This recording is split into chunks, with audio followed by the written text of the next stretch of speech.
Hi everybody welcome to Ani stories. నేను మీ లక్ష్మి, ఎరగంట హస్బెండ్. 18th episode friends. అభి ఓ రేంజ్లో తరుణ్ ఇన్నర్లు వేసుకోవడం, తన ఎక్స్ప్రెషన్ చెప్పగానే చెప్తుంటే అది చూసి సన్నగా నవ్వుకుంటూ లోపల బాగానే కాలుతున్నట్లుంది గురుడికి అంది చిన్నగా తరుణ్కి వినిపించేలా సిరి. కాలనివి అమ్మోరు, కాలితేనే కదా వంచగలం ఇనుమునైనా మనసునైనా అన్నాడు జ్యూస్ తాగుతూ తరుణ్. అంతే అంటావా అంటూ తరుణ్ భుజం మీద చేయి వేసింది. అంతేగా అంతేగా నవ్వాడు. ఇదేమో వీడి చెవులను తినేస్తుంటే వీడేమో పాచిపళ్ళు కనిపించేలా కోతులా ఎగిరిస్తున్నాడు దరిద్రుడు అని తిట్టుకున్నాడు అభి. అంతరాత్మ ముందు టింగును ప్రత్యక్షమయ్యింది. ఏంటి సార్ చాలా ఫ్రస్ట్రేషన్లో ఉన్నారు, పచ్చి పచ్చిగా బూతులు తిడుతున్నారు ఎవరినో అంటూ సాగదీసి నొసలెగరేసింది. అంతరాత్మను చూసి నువ్వెవడువురా అంటూ కిందకి నుండి పైదా వరకు ఎగాదిగా చూశాడు అభి. నన్ను అంతరాత్మ అంటారులే, నేను నీ లోపలే ఉంటా. నా కర్మ నన్ను నేనే ఇంట్రడ్యూస్ చేసుకునే గతి పట్టింది ఈ ఎన్నర అయినందుకు అని తల బాదుకుంటూ. మనసుందని తెలియని వాడికి ఎన్నర ఉంటుందని ఎలా తెలుస్తుంది? నా పిచ్చి కాకపోతే మూతి తిప్పింది. ఓయ్ నాకు మనసుందని తెలుసు, మరీ అంతలా బ్లేమ్ చేయకు అని ఉడుక్కున్నాడు అభి. అబ్బచ్చా నిజమా అని పెదవి కవ్వంలా తిప్పి. అవును కానీ ఎందుకు అలా తిట్టుకుంటున్నావు, ముందు అది చెప్పు కమాండింగ్ టోన్తో రెట్టించి అన్నారు. ఏం లేదు, ఏదో చిరాకు దొబ్బి తిట్టుకుంటున్నా అంతే అని మొహం చిట్లించాడు. కోయ్ ఎవరికి చెప్తావు నీ కహానీలు, నేను నీ ఆత్మనమ్మా, నన్ను ఏమార్చు నీ వల్ల కాదు అని వెకిలి నవ్వాడు గుర్రుగా చూస్తూ. అంతా తెలిసి ఎందుకు అడగటం అని గింజుకున్నాడు అభి. నాకు అదో తుత్తులే కానీ సిరివల్లి ఎవరితో ఉంటే నీకెందుకు, తను ఎవరినో రాసుకు పూసి తిరిగితే నీకెందుకు కారం పూసుకున్నట్లు మండుతున్నావు? నువ్వు లవ్గివంతా జాంతనాయ్ అన్నవాడివి, అన్నీ మూసుకుని కూకోవాలి అంతేగాని ఊరికే ఓ ఎగరమోకూడదు అబ్బాయా అంది యాసగా. నేనేం ఎగిరా అంటూ క్రాఫ్ట్ సర్చ్ చేసుకున్నాడు అభి. పిచ్చి అభి, నీ మనసులో ఏముందో అది తెలుసుకో ముందు, తర్వాత కుళ్ళుకుందో గాని భుజం తట్టి మాయమైంది అన్నారు. నేనా కుళ్ళుకోవడం, నెవర్. అభిరామ్ ఇక్కడ అనుకుని తన మనసు మీద ఇగో అనే ముసుగు వేశాడు యారగంట్ బాబు. వాళ్ళ నవ్వులు కేరింతలకు వాడైన చూపులు వేడిగా విసిరి ఏదో ఉన్న అనే పేరుకి కాసేపుండి ఇంకా అక్కడ ఉండలేక జారాడు అభి. అభి వెళ్ళాక గగనం వచ్చాడు సిరివల్లి తరుణ్తో కలిసి అభి మీద సెడైర్లు వేసుకుంటూ పులకాయ ఎంజాయ్ చేశాడు. బెడ్ మీద దొర్లుతూ సిరి ఆలోచనలు తన్ని తినేస్తుంటే కష్టంగా కళ్ళు మూసుకుని నిద్రలోకి జారాడు. సేమ్ సిచ్యువేషన్ సిరిపావది కూడా. అద్దం ముందు నుంచుని హెయిర్ కోంబో చేసుకుంటున్నాడు అభి. వెనకే నుంచుని చూస్తూ పెద్ద అందగాళ్ళ ఫోజ్ బాలీవుడ్ ఋతిక్ రోషన్లా బిల్డప్ కొడుతూ ఏం సోకులు పోతున్నాడో అని బెడ్ సర్దుకుంటూ తిట్టుకుంటుంది సిరి. అవన్నీ వింటూ ఏంటి కొనుక్కుంటున్నావు అడిగాడు అభి వినిపించకుండా కూడా విన్నట్లు నటిస్తూ. నాటకాలు రాయడు అన్నీ తెలిసి వేషాలు వేస్తావు అని సణుక్కుంటూ. ఏం లేదు, నీ అందం చూసి అబ్బో కేకే అంటున్నా అంతే అని వెటకారపు నవ్వు నవ్వింది. ఈ అందం చూసేగా వెనకపడి మరీ ప్రేమించావు, మర్చిపోయావా అని వెనక్కి తిరిగి సిరిని చుట్టేసి బెడ్ మీద పడేసి ముద్దులు పెడుతూ ఏంటే నీ సతాయింపు అంటూ తనపై వాలాడు. అంతే డ్రీమ్లో నుండి ఉలిక్కిపడి లేచారు ఇద్దరూ కూడా ఒక్కసారిగా. సిరి ఇదంటే మరీ ఎలాంటి డ్రీమ్ వచ్చింది? ఆ బలుపుగాడితో నిజంగా ఉన్నట్లే వచ్చింది. ఇలాంటి రొమాంటిక్ డ్రీమ్ నా లైఫ్లో జరుగుతుందా ఏంటో అని నిట్టూర్చి వాటర్ తాగి పడుకుంది. ఆ డేవిల్ నా రూమ్లో నా బెడ్ పైన నాతో నో ఛాన్స్ లేదు, అస్తమాను దాని గురించి ఆలోచించి ఇలాంటి బ్యాడ్ డ్రీమ్స్ వస్తున్నాయి అని తనకు తానే మభ్య పెట్టుకుని పడుకున్నాడు అభి. కాలం పరుగులు తీస్తుంది. ఒకరోజు స్నేహిని కలిసింది మానస. మాటల సందర్భంలో ఆఫీస్ వర్క్ గురించి చెబుతూ సిరి ఎండి అని చెప్పింది. వాట్ అంటూ అరిచింది ఓవర్ రియాక్ట్ అవుతూ స్నేహ పాప. స్నేహ అంతలా రియాక్ట్ అవ్వడం చూసి ఎందుకు మరీ అంతలా షాక్ అయ్యావు అడిగింది మానస. స్నేహ గుళ్ళు బుద్ధి తెలియక. సిరివల్లి కంపెనీ ఎండి అంటే షాక్ అవ్వనా అని మొహం మండిస్తూ. అవును, అభి సిరితో మాట్లాడుతున్నాడా, ఐఆమ్ క్లోజ్గా ఉంటున్నాడా అని అడిగింది కడుపులో గ్యాస్ ఫామ్ అవుతున్న ఒగ్గబట్టి ఆపుకుంటూ.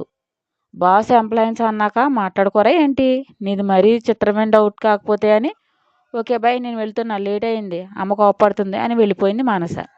చా, ఈ అభికి ఏ కంపెనీ దొరకనట్లు దాని కంపెనీలో జాయిన్ అవ్వాలా బుద్ధి లేకుండా తిట్టుకుంటూ.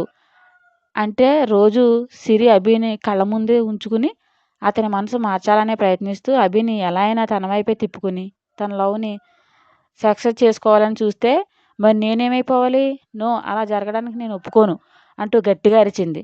తను రోడ్డు మీద ఉన్న సంగతి కూడా మర్చిపోయి స్నేక్ పాప. అటు ఇటు వెళ్ళే జనం ఏమైందని కంగారుగా చుట్టూ చేరారు. అప్పుడు స్పృహలోకి వచ్చి ఏం లేదు సారీ సారీ అంటూ పరుగులంటి నడకతో వెళ్ళిపోయింది. ఏంటో ఈ కాలపిల్లలు నుంచునే కళ్ళకంటున్నారు అంటూ వాపోయింది పెద్ద వయసామె. ఉత్తి కళ్ళే కాదు ఇంకా చాలానే చేస్తున్నారు బామ్మగారు, ఇదో ఫ్యాషన్ అయింది అన్నది ఇంకో మధ్య వయసామె. ఆఫీస్కి వచ్చి తరుణ్ వీడియో కాల్ చేసి చిరికిచ్చాడు తన లవర్ అయిన నిఖితకు. హాయ్ సిరి అంది నవ్వుతూ నిఖిత. హాయ్ వదిన, సో క్యూట్ అని నవ్వింది సిరి. నీకన్నా కాదు కానీ మీ అన్నయ్య 10 మాటలు మాట్లాడితే సగం నీకోసం ఉంటాయి అని తెలుసా అంది నిఖిత. ఐ జెల్సీ మా వదినకు ఆడపడుచుపైన అని కళ్ళెగరేసింది సిరి. చచ్చ నాకే జెల్సీ లేదమ్మా, మీ బాండింగ్ చూసి ముచ్చటేస్తుంది అంతే నాకు. ఈ కోతిగాడి సెలక్షన్ సూపర్, నువ్వు తెగ నచ్చేసావు, త్వరగా వచ్చేయి వీడిని మేసేద్దాం అంది నవ్వుతూ సిరి.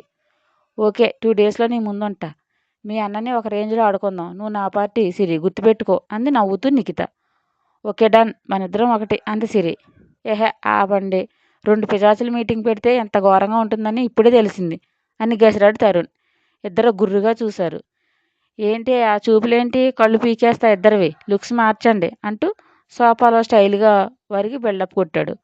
ఉండా నీ పని చెప్తా అని ఉరిమి చూస్తూ. వదిన నీకు సీక్రెట్ చెప్పనా అడిగింది సాగదీస్తూ సిరి. హా చెప్పు అని కొంచెం ఫోన్ దగ్గరకు పెట్టుకుని సీక్రెట్ అనగానే చెవులు ఏనుగు చెవుల్లా చేసింది నిఖిత. అది మా బ్రో 7th క్లాస్లో ఏం చేశాడంటే అని ఆగింది. హా 7th క్లాస్లో ఏం చేశారు అని అడిగింది ఉత్కంఠంగా చూస్తూ. ఏమరపాటి కొన్న తరుణ్ 7th క్లాస్ అనగానే ఒసే దెయ్యం ఏం చెప్తున్నావే, దానికి అది రోజు వేపు తింటుందే ఫోన్ లాక్కోబోయాడు. ఆహా అబ్బా ఇచ్చేస్తారు ఫోను పరుగు పెడుతూ దొరకకుండా ఎగురుతూ ఆట పట్టించింది. అదంతా నవ్వుతూ చూస్తుంది నిఖిత. తరుణ్ సిరిని లొంగేసి ఫోన్ లాక్కోవాలని పట్టుకున్నాడు. అంతలో డోర్ నాక్ చేశాడు అభి. రే వదలరా ఇడియట్ అని గింజుకుంటూ డోర్ సౌండ్కి కమ్మినంది సిరి. అభి డోర్ తీసుకుని లోపలికి వచ్చాడు. సిరి తరుణ్ పెనుగులాటన తరుణ్ సందిట్లో ఉంది. అది చూసేవాళ్లకు వేరే అర్థాన్ని ఇచ్చేలా ఉంది వాళ్ళ పొజిషన్. అభిని చూసి లేచి వెళ్ళి సీట్లో కూర్చుని లోలోనే భయపడుతూనే మీరేదో బిజీలో ఉన్నట్లున్నారు కదా మేడం, మళ్ళీ వస్తా అన్నాడు నొక్కి చెప్తే అభి లోపల కుక్కర్లో రైస్లా ఉడికినట్లు ఉడికిపోతూ. నో నో నాకు వర్క్ ఉంది మిస్టర్, యు క్యారియన్ అని. ఏ దెయ్యం రేపు నైట్కి రెడీగా ఉండు వెళ్దాం అని అభిని చూసి చిన్న స్మైల్ ఇచ్చి వెళ్ళిపోయాడు తరుణ్. అసలే మండుతుంటే మళ్ళీ పెట్రోల్ పోసినట్లు ఉంది తరుణ్ లాస్ట్ మాట. అది వినగానే తెల్లగా ఉండే అభి ఫేస్ కుంకుమ పువ్వులా రెడ్గా మారిపోయింది. కక్కలేక మింగలేక సతమతమవుతూ పిడికిలి బిగించి తన ఫ్రస్ట్రేషన్ కంట్రోల్ చేసుకుంటూ ఫైల్స్ ఇరుముందు పెట్టి సిగ్నేచర్ అని, ఇలాంటి ఎంజాయ్మెంట్లో ఉండగా మమ్మల్ని లోపలికి రమ్మని పిలవకండి, ఆఫీస్ స్టాఫ్ కదా చూడడానికి చాలా చండాలంగా ఉంటుంది అంటూ విసురుగా వెళ్తుంటే ఆ మాట సూటిగా సిరి మనసు గుచ్చుకుని హలో మిస్టర్ అభిరామ్ 1 మినిట్, ఇలాంటివి అంటే ఏంటి అర్థం, ఫ్రెండ్తో చనువుగా ఉంటే నీ దృష్టిలో తప్పేమో, మనసులో ఎలాంటి కల్మషం లేని మాకేం తప్పు కాదు అని ఏమ సీరియస్గా చెప్పింది సిరి.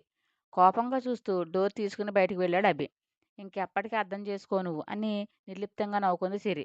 సీట్లో కూర్చుని వర్క్ చేయలేక డిస్టర్బ్ అయ్యాడు అభి. పదే పదే తరుణ్తో క్లోజ్గా ఉన్న సీన్ కళ్ళ ముందు కనిపిస్తుంటే తలలో వేలు పెట్టుకుని లాక్కున్నాడు కోపాన్ని అణుచుకుంటూ. చేసింది చేస్తూ నాకే లెక్చర్లు ఇస్తుంది స్టూపిడ్ గర్ల్ అని గింజుకున్నాడు. ఎదురుగా టేబుల్ మీద కూర్చుని బొగ్గన చేయి పెట్టుకుని వింత వింత ఎక్స్ప్రెషన్ ఇస్తూ చూస్తుంది అంతరాత్మ. ఆ ఎక్స్ప్రెషన్ చూసి మండి ఏంటి మళ్ళీ దయచేసావు అడిగాడు వ్యంగ్యంగా. నువ్వు ఓ జుట్టు పీక్కుంటూ మరీ తింటున్నావుగా, నా హెల్ప్ ఏమైనా కావాలేమో అని వచ్చా అంది అంతరాత్మ చురుగ్గా చూస్తూ. నీ బోడీ హెల్ప్ నాకేం అవసరం లేదు, పో అవతలకి అని పెడసరంగా అన్నాడు అభి. అబ్బో బాబుకి కోపం ఫిక్స్కి వెళ్ళిందే అని. బాగుంది, అంటే నువ్వు సిరిని అనుమానిస్తున్నావా అడిగింది టేబుల్ పైన బస్కి వేసి. చిచ్చి దాన్ని అవమానించడమా, నో నెవర్ అన్నాడు. మరి ఫ్రస్ట్రేషన్ ఏంటి అడిగింది అంతరాత్మ. అదా ఏమో అన్నాడు తనకే క్లారిటీ లేక. తరుణ్తో క్లోజ్గా ఉంటే సహించలేకపోతున్నావు, వాళ్ళ రిలేషన్ ఏంటో నీకు తెలియకుండానే ఆ తరుణ్ తిట్టుకుంటున్నావు. వాటమ్మా వాటి తీసమ్మా అంటూ వెటకారంగా సాగదీసింది అన్నారు. ఆ పొట్లకాయ మొహం ఓడిని చూస్తుంటే కాలుతుంది, ఏం చేయను తిట్టుకోక అన్నాడు మూతి ముడిచి. అబ్బా ఆ మూతి చూడు ఎంత ముద్దుగా ఉందో అని నవ్వి.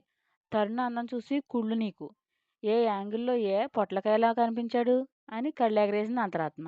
అదేగా నాకు బాధ, వాడి ఫేస్ నాకు నచ్చలేదు, వాడు అంత హ్యాండ్సమ్గా ఉంటే నాకు బీపీ లేస్తుంది, ఏం చేయాలి అని ఇంక పో నువ్వు. నీ క్లారిటీ వచ్చిందిగా కసిరాడు. నీ కర్మ. ముందు నీ మనసేంటో తెలుసుకో. తర్వాత ఊరి వాళ్ళ మీద పడి ఎడుదువు. అప్పుడు చూడ్డానికి కూడా అందంగా ఉంటుంది. నేను పోతున్నా అని మాయమైంది అంతరాత్మ. నా స్టోరీ మీకు నచ్చినట్లయితే ఒక లైక్ ఇచ్చి కామెంట్ చేయండి. ప్లీజ్ షేర్ అండ్ సబ్స్క్రైబ్ చేయండి బడ్డీస్.